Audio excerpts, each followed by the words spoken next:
장례식장 국화향이 채 가시기도 전이었어요. 남편의 영정사진 앞에서 고글하던 제 팔을 26 먹은 의붓아들이 우악스럽게 붙잡아 끌어냈습니다. 아줌마가 여기 있을 자격이 있어요? 그 한마디에 조문객들이 다 보는 앞에서 저는 문 밖으로 내동댕이 쳐졌어요. 20회를 함께 산 남편의 마지막 길. 그 자리에서 저는 아줌마였습니다. 제 이름이 뭔지, 제가 이 집을 위해 무엇을 바쳤는지 아무도 묻지 않았어요. 제 이름은 한서연입니다. 충청북도 산골, 화전을 일구던 아버지 밑에서 태어났어요. 어머니는 제가 8살 되던 해 폐병으로 돌아가셨고 아버지는 얼마 지나지 않아 새어머니를 들이셨습니다. 그날부터 저는 이 집에서 성이 다른 아이였어요. 밥상에 올라오는 계란찜은 늘 배다른 동생들 몫이었고 저는 눈치껏 김치 국물에 밥을 말아 먹었습니다. 겨울에 손이 다 트도록 물동이를 이고 산길을 오르내려도 누구 하나 따뜻한 말 한마디 건네지 않았어요. 그 집에서 저는 잘하는 게 아니라 견디는 거였습니다. 중학교를 마치던 해 봄, 저는 짐 보따리 하나 들고 무작정 대구행 버스에 올랐습니다. 16살이었어요. 어디든 이 산골보다는 낫겠지 싶었습니다. 대구에 도착해서 처음 발을 들인 곳이 방직 공장이었어요. 실 감는 일을 했습니다. 하루 12시간, 손끝이 갈라지고 눈이 침침해질 때까지 하얀 실이 감기는 걸 보고 또 봤어요. 기숙사 한 방에 8명이 몸을 눕히고 자던 그 시절이. 그래도 저는 나쁘지 않았습니다. 적어도 여기서는 제가 눈칫밥을 먹을 필요가 없었으니까요. 벌이는 적었지만 온전히 제 몫이었고 그게 그렇게 든든할 수가 없었습니다. 그렇게 몇 해를 버티다 보니 20살이 됐어요. 또래 친구들은 다 시집을 가는데 저 혼자 타지에서 지내려니 외로움이 뼛속까지 스며드는 밤이 많았습니다. 그러던 차에 같은 공장에서 일하던 언니가 남자 하나를 소개해줬어요. 서글서글한 인상에 말도 참 다정하게 하는 사람이었습니다. 몇 번 만나지도 않고 저는 그 사람과 혼인을 서둘렀어요. 누군가 내 편이 되어준다는 것, 그것 하나에 마음이 흔들렸던 거죠. 지금 생각하면 참 어리석었지만 그때는 그게 세상에서 가장 큰 위로 같았습니다. 혼인하고 보니 남편은 노름에 미쳐 사는 사람이었어요. 결혼 초부터 화투판을 전전하느라 집에 들어오지 않는 날이 태반이었습니다. 시어머니와 시누이들은 살림 못 챙긴다며 저를 들들 볶았고 저는 남편 대신 시댁 눈칫밥을 먹어야 했습니다. 친정에서도 그랬듯 이 집에서도 저는 늘 죄인처럼 고개를 숙이고 다녔어요. 그렇게 몇 해를 버티던 어느 날 남편이 사채업자에게 거액을 빌려 노름판에 다 쏟아붓고는 야반도주를 해버렸습니다. 저는 이혼 서류에 도장을 찍음과 동시에 남편이 진 빚을 고스란히 떠안게 됐어요. 28. 저는 빚쟁이가 되어 있었습니다. 빚을 갚아야 했어요. 새벽 5시부터 재래시장에서 반찬가게 배달 오토바이를 몰았습니다. 좁은 골목을 고개하듯 누비면서 겨울이면 손이 얼어 핸들을 놓칠 것 같은 날도 많았어요. 그래도 이악 물고 버텼습니다. 그러던 어느 겨울날 아침, 얼어붙은 골목길에서 오토바이가 미끄러지면서 저는 크게 넘어졌어요. 정신을 잃을 정도로 다쳤는데 그때 저를 발견한 게 시장 안 된장, 고추장 공방을 하시던 아주머니와 그 아들 강태호 씨였습니다. 두 사람은 저를 들쳐업듯이 병원으로 옮기고 밤새도록 곁을 지켜주었어요. 태호 씨도 이혼을 하고 어린 남매를 혼자 키우는 처지였습니다. 같은 상처를 지닌 사람이라 그런지 그 사람의 위로에는 진심이 담겨 있었어요. 태어나고도 태호 씨는 며칠에 한 번씩 반찬을 싸들고 제가 지내던 쪽방을 찾아왔습니다. 말수는 적었지만 늘 곁에서 묵묵히 힘이 되어주는 사람이었어요. 그렇게 서로에게 기대며 몇 해가 흘렀습니다. 37, 40을 앞둔 나이였어요. 태호 씨가 어느 날 밤 시장통 포장마차에서 소주 한 잔 기울이더니 제 손을 꼭 잡고 말했습니다. 사은 씨, 나랑 남은 인생 같이 살아줄래요? 저는 오래 망설이지 않고 고개를 끄덕였어요. 이 사람이라면 이제는 눈치 보지 않고 살 수 있겠다 싶었습니다. 하지만 재혼 생활은 제 생각처럼 순탄하지 않았습니다. 태호 씨의 두 아이, 사춘기에 접어든 남매는 저를 처음부터 아줌마라고 불렀어요. 밥상을 차려줘도 숟가락도 대지 않고 방문은 쾅 닫고 들어가 버리기 일쑤였습니다. 친엄마를 향한 그리움을 저에게 화풀이하듯 쏟아냈어요. 아줌마가 뭔데 우리 집에 들어와서 이래라 저래라 해요? 그 말을 들을 때마다 가슴이 무너졌지만 저는 내색하지 않았습니다. 저 아이들도 저처럼 상처받은 아이들이라는 걸 알았으니까요. 아침마다 도시락을 싸고 밤 늦게까지 공부방 불을 켜주며 저는 묵묵히 그 자리를 지켰습니다.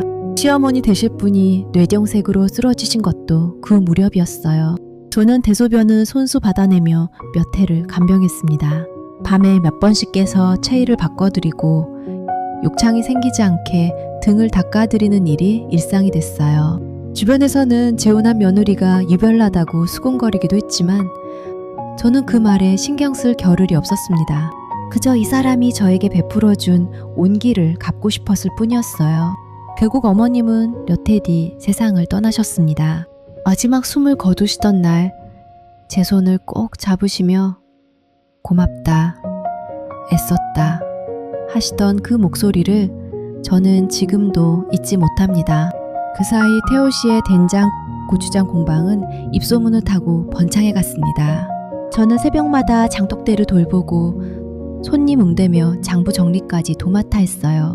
몇 해가 지나자 공방은 프랜차이즈 형태로 커졌고 부부는 상가 건물을 두 채나 소유할 만큼 경제적으로 안정을 이뤘습니다. 남들이 보기엔 성공한 부부였겠지요. 그러나 정작 아이들은 대학을 중도에 그만두고 크고 작은 사고를 치며 끊임없이 부모 속을 썩였습니다. 그럴 때마다 저는 태호 씨와 함께 뒷수습을 하며 마음을 졸였어요. 그래도 저는 그 아이들을 미워하지 않으려 애썼습니다. 제가 겪은 외로움을 저 아이들에게는 물려주고 싶지 않았으니까요. 그렇게 평온이 찾아오는 듯 했던 어느 날 남편이 갑자기 소화가 안 된다며 병원을 찾았습니다. 검사 결과는 췌장암 말기였어요. 하늘이 무너지는 것 같았습니다. 저는 그동안 애써 키워온 공방 지분까지 정리하며 병간호에 매달렸어요. 병실 간이 침대에서 쪽잠을 자며 하루하루를 버텼습니다. 그런데 정작 자녀들은 아버지 병상을 지키기는커녕 문병을 와서도 상가 건물을 언제 처분할 거냐는 이야기만 꺼내놓았어요. 저는 그 모습을 보며 억장이 무너졌지만 남편 앞에서는 내색하지 않았습니다. 결국 태호 씨는 투병 10달 만에 세상을 떠났습니다. 마지막 순간까지 제 손을 놓지 않던 그 사람의 온기가 저에게는 세상 전부였어요. 그런데 장례식이 끝나기가 무섭게 자녀들은 돌변했습니다. 저를 문 밖으로 끌어내고 유언장이라며 서류 한 장을 들이밀었어요. 그 종이에는 아버지의 전 재산을 자신들에게 물려주고 저에게는 아무 권리도 주지 않는다고 적혀 있었습니다. 아줌마는 우리 아빠 재산에 손댈 자격 없어요. 그 말을 들으며 저는 그 자리에 주저앉고 말았습니다. 평생을 바쳐 지킨 가정에서 저는 결국 남이었던 걸까요? 20해가 넘는 세월이 통째로 부정당하는 기분이었습니다. 그렇게 넋을 놓고 지내던 어느 날 낯선 번호로 전화가 걸려왔습니다. 남편의 오랜 버지자 변호사였던 윤재국 씨였어요. 사연 씨, 잠깐 만나서 드릴 말씀이 있습니다. 그 목소리가 어딘가 다급하게 느껴졌습니다. 사무실에서 마주 앉은 재국 씨는 서류 봉투 하나를 조심스레 꺼내놓았어요. 태호가 재발하기 훨씬 전에 저한테 맡겨둔 유언장이 있습니다. 저는 손이 떨려 봉투를 제대로 열지도 못했습니다. 재국 씨의 설명은 이랬습니다. 자녀들이 내민 유언장은 항암 치료로 남편의 의식이 흐려졌을 때 그들이 강요해서 작성된 문서였다는 겁니다. 법적 효력을 인정받기 어려운 무효 서류였어요. 반면 남편은 암이 재발해 다시 입원하기 훨씬 전 정신이 온전할 때 저를 지키기 위해 완벽한 효력을 갖춘 진짜 유언장을 공중에 두었던 겁니다. 그 안에는 이런 내용이 담겨 있었습니다. 모든 재산은 자녀들에게 물려주되 아내 한서연의 동의와 친피 서명 없이는 상가 건물의 매각이나 담보대출을 절대 할 수 없다는 조항이었어요. 그리고 만약 자녀들이 저를 부양하지 않거나 저에게 해를 끼친 사실이 드러나면 상속권 전부를 박탈하고 재산을 저에게 귀속시킨다는 문구까지 있었습니다. 제국 씨의 말을 듣는 동안 저는 눈물을 참을 수가 없었습니다. 남편은 그렇게 아픈 와중에도 자신이 없는 세상에서 제가 홀로 남겨질 걸 걱정하며 저를 지킬 방도를 마련해 두었던 거예요. 저는 그 사람의 마지막 사랑을 그제서야 온전히 깨달았습니다. 사연 씨, 이제 이 진짜 유언장대로 상속을 진행하시려면 증거가 필요합니다. 자녀들이 사연 씨한테 해를 끼쳤다는 걸 입증할 만한 게 있습니까? 제국 씨가 물었어요. 저는 잠시 생각하다가 장례식장 CCTV를 떠올렸습니다. 제 팔을 붙잡고 끌어내던 그 장면이 찍혔을 거라는 생각이 들었어요. 그리고 휴대폰에 남아있던 통화 녹취도 있었습니다. 아들이 저에게 전화해서 얼른 도장 찍고 나가라며 윽박지르던 그 통화였어요. 저는 제국 씨와 함께 장례식장 CCTV 영상을 확보하고 통화 녹취 파일을 정리해 법원에 제출했습니다. 영상 속에는 자녀들이 제 팔을 붙잡고 문 밖으로 몰아세우던 장면이 고스란히 담겨 있었어요. 녹취록에는 아들이 저를 협박하듯 다그치는 목소리가 또렷이 남아 있었습니다. 재판이 시작되자 자녀들은 처음엔 뻔뻔하게 부인했지만 증거 앞에서는 더 이상 버틸 재간이 없었어요. 결국 법원은 남편이 남긴 진짜 유언장의 효력을 인정했고 자녀들의 상속권은 전부 박탈됐습니다. 상가 건물 2채와 남은 재산은 모두 제 앞으로 기속됐어요. 욕심에 눈이 멀었던 자녀들은 결국 재산을 한 푼도 받지 못하고 빈손으로 물러났습니다. 그 후로 들려온 소식들은 참 씁쓸했어요. 아들은 아버지 재산을 담보로 무리하게 사업을 벌였다가 부도를 맞아 빚쟁이들에게 쫓기는 신세가 됐다고 합니다. 딸은 숨겨둔 카드빚이 들통나면서 결국 남편에게 이혼당하고 원룸을 전전하며 지낸다는 이야기를 들었어요. 저는 그 소식을 듣고도 통쾌한 마음보다는 그저 씁쓸함이 더 컸습니다. 저 아이들도 결국은 아버지의 사랑을 제대로 받아보지 못하고 자란 상처투성이 아이들이었으니까요. 밤이면 가끔 남편이 남기고 간 유언장을 꺼내 다시 읽어봅니다. 그이가 아픈 몸을 이끌고 변호사 사무실을 찾아 손 떨리는 글씨로 제 이름 석자를 지켜준 그 마음을 생각하면 지금도 눈물이 납니다. 그 사람은 마지막까지 저를 놓지 않았던 거예요. 저는 그 깊은 사랑을 뒤늦게야 온전히 깨달았습니다. 눈물로 그동안의 상처를 씻어내는데 오랜 시간이 걸렸습니다.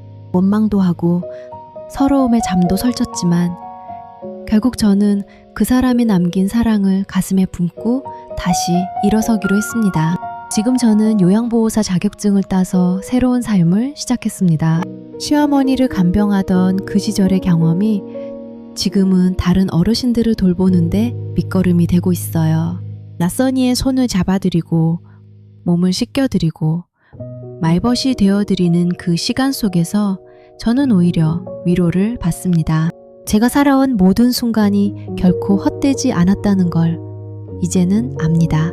하전민의 딸로 태어나 눈칫밥을 먹던 어린 시절부터 실을 감던 방직 공장, 배달 오토바이를 몰던 새벽길, 그리고 한 사람의 진심을 만나 사랑받았던 그 세월까지 모두가 지금의 저를 만든 시간이었습니다.